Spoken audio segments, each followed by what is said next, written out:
voit sur le côté influence déjà. On sait que l'influence est en perpétuel mouvement depuis depuis une quinzaine d'années. Il y a 15 ans, on parlait de blogueurs, et puis sont arrivés les créateurs de contenu qui sont des influenceurs.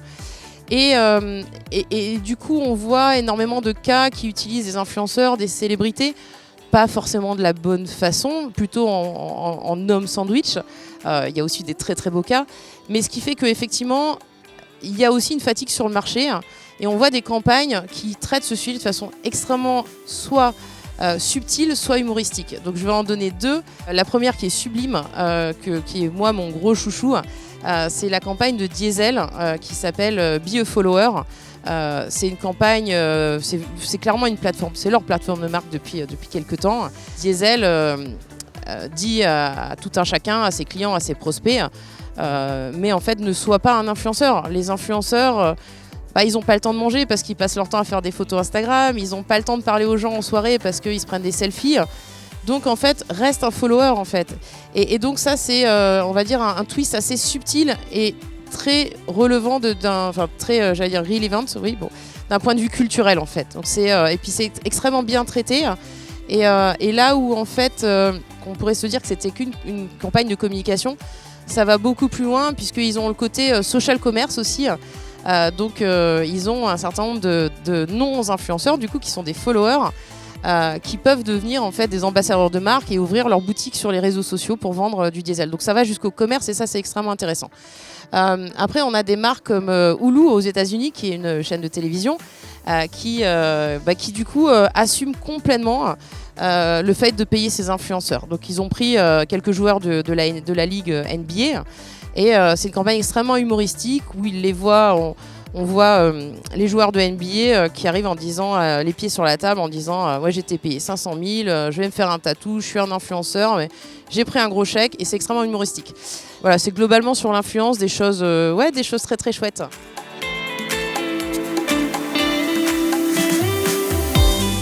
Curieusement, on n'a pas vu beaucoup de campagnes encore en France sur TikTok. Je pense que ça va prendre un peu de temps à convaincre les clients parce qu'effectivement il y a des nouveaux réseaux tous les jours. Ce qui est sûr, c'est qu'en termes d'audience, ce qui est hyper intéressant avec TikTok, c'est que justement quand on parle d'influence, souvent on parlait d'influenceurs qui ont des millions de followers. Là à TikTok, on va parler à ma mère, à ma sœur, à des gens qui ne sont pas dans la communication, à des vrais gens, et c'est ça qui est extrêmement intéressant. Et de la même façon, on voit aussi émerger du Fortnite qu'on a vu de façon assez conséquente dans les jurys. Et ce qui est intéressant, c'est que effectivement, aujourd'hui, en fait, quand on parle de réseaux sociaux, on va parler principalement des trois. On va parler de Facebook, de Twitter, d'Instagram, de YouTube. Et la majorité des gens oublient que Fortnite, au-delà d'être un jeu vidéo, en fait, c'est le futur des réseaux sociaux. Parce qu'il y a 250 millions de personnes, j'allais dire des gamins, mais c'est pas vrai, c'est 250 millions de gens sur la Terre qui sont sur Fortnite. Alors bien sûr, ils jouent, mais pas que. Il y a des gens qui vont sur Fortnite, ils vont dans un restaurant et ils parlent avec d'autres gens. Donc c'est devenu vraiment un lieu de rencontre et d'échange. C'est un peu comme Second Life il y a 15 ans en fait. C'est ça qui est assez intéressant. Et puis oui, du coup, quand on parle de Fortnite, bien sûr, on parle de Twitch. Alors, on disait que TikTok était sur la plage, Twitch est aussi à Cannes. Voilà, donc c'est intéressant, il y a l'émergence de nouveaux réseaux. Moi, je me rappelle, mon premier Cannes Lion, c'était il y a 7-8 ans. Je suis arrivée, moi j'étais en social et à cette époque à Cannes, il y avait que des hommes en costard-cravate et c'était très agence média, etc. Et là où c'est intéressant, c'est quand on voit arriver des acteurs comme ça sur Cannes, c'est que c'est en train de transformer la communication. Il y a 4-5 ans, on a vu que c'était plus les agences qui avaient les plages, c'était les Google, les Facebook, les Twitter. Et donc voilà, quand on voit arriver du TikTok et du Twitch, on se dit que ça y est, c'est le momentum.